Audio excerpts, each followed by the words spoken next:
Living love through the mingling of the waters or the welcoming waters. I want to start by telling you the story of my children and this service of welcoming waters every year. They were probably 9 and 11 or 10 and 12, and had always been and still was one of their favorite rituals throughout the whole year at the Appleton Fellowship. In fact, they talked about it all summer. They always wanted to plan where they were going to get their water. In fact, we had a bag in the car of little containers. Some of you remember before digital cameras, there was film, and they had these little film canisters, and they were usually black and had these gray lids. They were all plastic, and they were watertight and airtight. And so we'd have a bag of them in the car, maybe a dozen of them, because you never knew when the kids were going to want something to put water in, and you wanted to be prepared. So I remember two of the ones that come to mind the most. I know they did it every year, but the two that came to mind the most was Alex. One year got his water sample from the Potomac River in Washington, D.C. And that's because he was already thinking about this in spring break when we were there to visit his aunt and uncle. And of course, we went to a couple of Smithsonian museums. And he has always been a history buff. Nowadays, it's world history. But back then, it was very much American history.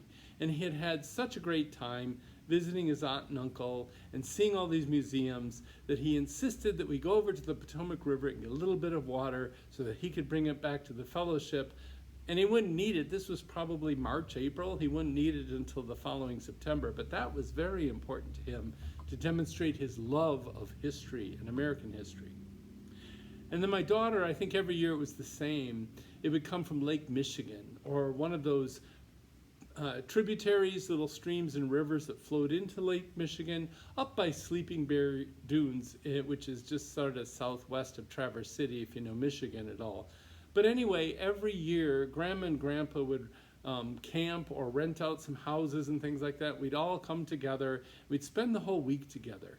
And it was all this relaxed atmosphere, kind of loving each other as we hiked through the sand dunes, as we just hung out swimming in the river or tubed down the stream, you know, those kind of activities. We do them all the time in Wisconsin. But I think for Christiana, the Lake Michigan water was just a love of that experience, in particular being with loving people like Grandma and Grandpa. But most of all, I think they found love in just the act of bringing this to the fellowship in Appleton. Because ever since they were babies, these were people that loved them, that cared for them, that looked out for them, just like an extended family or an adopted family. And so it was really the love found in this mingling of the waters ritual that was the key. So I had that in mind when I was writing this month's letter to you all. And so I'm going to give you a little bit of an excerpt from it and expound a little bit further on it. I said that most religious traditions are grounded in stories or beliefs or dogmas which you have to accept to belong to them. And by contrast, we all know we simply proclaim that love is at the center of our faith. Our Unitarian Universalist traditions, our rituals like this mingling of the waters ritual we have today, our values, our principles, and our covenants are all grounded in love. And basically, as long as we come here and tend to live love-centered lives, we belong. You belong. We all belong with that intention. And we're questioning people. We're always asking questions. And so here's two of them that I think we should ask ourselves all the time. What is the most loving thing to do in every situation if you have a decision to make? And where does love show up here? What is the most loving thing to do? And where does love show up here? And if it doesn't seem like love is showing up at that moment, then do that. Create love. Today, I hope you've brought with you a small sample of water tied to a highlight from your summer, from your garden, a lake or a stream, a rainstorm. We've had a lot of those if you put something out to collect the water. Or even melted ice. Say you had a glass of iced tea outdoors and the ice cubes finally melted and you brought that today. It's all good. It all works. And as you come up to the front and you pour it into the communal bowl, I want you to tell us two things. First, briefly, and I mean briefly, tell us what moment it represents from your life this summer. What were you doing when you collected that water? But most importantly, where was love present when you collected it? Think about that. That's a little different that we're doing this year. Where was love present when you collected it? All right, if you don't quite understand or where that would come from, I've got some examples for you. Say you got your water from this small pond in the nature preserve near your house, that you go there all the time for taking walks. And the water represents your love of nature because you go there to find peace. Or maybe it's water from just a backyard pool, yours or somebody else's. It could be a little kiddie pool even. But it's some occasion where close friends or family got together just to show their support and love and care for each other. In fact, maybe the fact that there was even a party is an act of love. Or maybe it's water from one of those fast-flowing streams up north where at night, the night sky was filled with cabillions of stars. And it just reminds you of your love of wonder and awe of the universe. Or maybe it's simply water from your garden hose, which reminds you of your love of plants, of the smell of dirt, of homegrown food.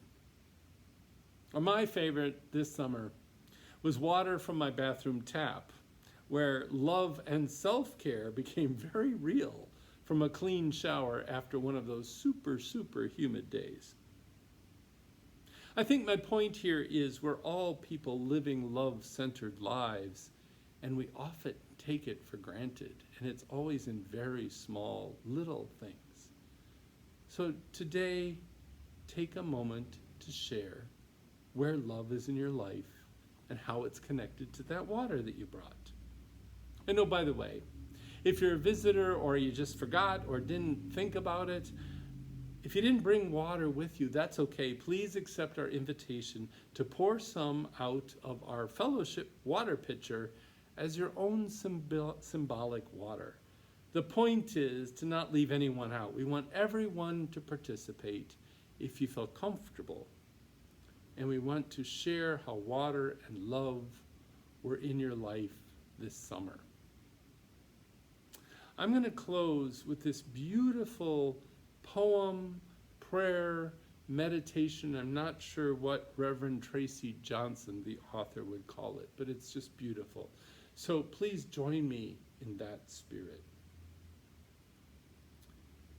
Blessed water, source of life, of which we are wondrously made, source of sustenance, quenching our inner thirst, source of refreshment, cooling our bodies, source of restoration in dry times, penetrating hardened surfaces, rejuvenating, cleansing.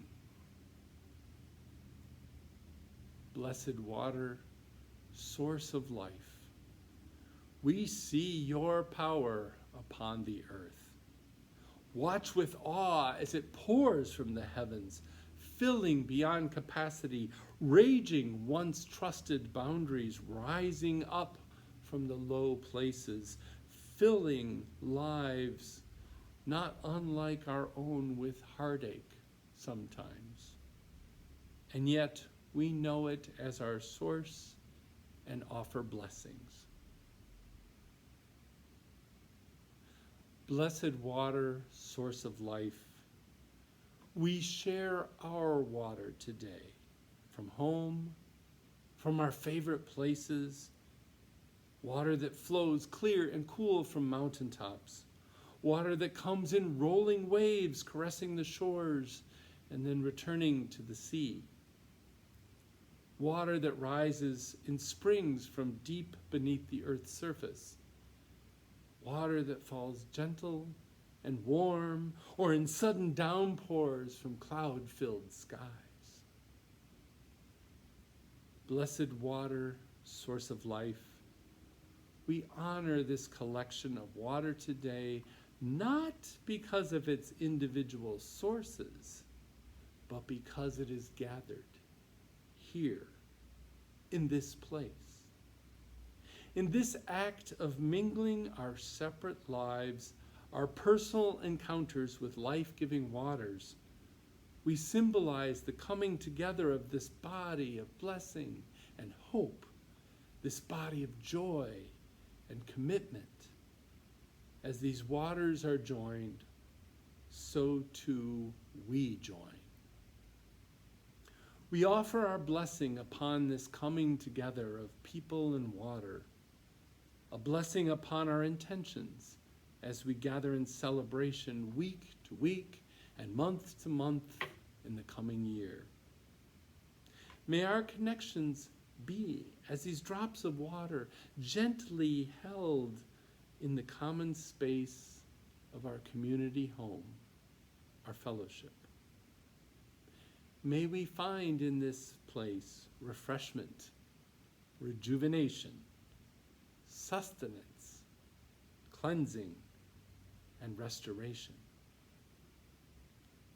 And I will add, may we find in this place lives centered in love. Amen.